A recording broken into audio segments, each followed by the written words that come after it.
రాజ్యాంగ నిర్మాత doctor BR Ambedkar గారి 135వ జయంతిని పురస్కరించుకొని ఈరోజు విఆర్సీ గ్రౌండ్స్ వద్ద ఉన్నటువంటి అంబేద్కర్ విగ్రహానికి పూలమాల వేయడం జరిగింది. సో అంబేద్కర్ గారి గురించి ఫ్యూ వర్డ్స్.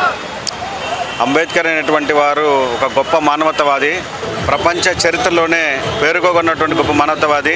ఆయన కేవలం ఒక జాతి కోసము, ఒక దేశం కోసమే కాదు, ప్రపంచ మానవాళి కోసం అహర్నిశలు శ్రమించినటువంటి వ్యక్తి.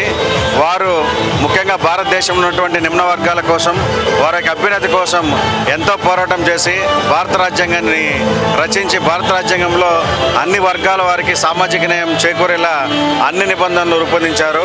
వారి గురించి మనం ఎంత చెప్పినా తక్కువే. ఈరోజు నాలాంటి వ్యక్తులు కూడా ఈ స్థానం ఉన్నారంటే దానికి కారణం అంబేద్కర్ అని చెప్పడంలో సందేహం లేదు. మరొకసారి వారికి వారి యొక్క 135వ జయంతి సందర్భంగా నివాళులు అర్పిస్తున్నాను. మరిన్ని అప్డేట్స్ కోసం మన HN9 టీవీ ఛానల్ని సబ్స్క్రైబ్ చేసుకోండి.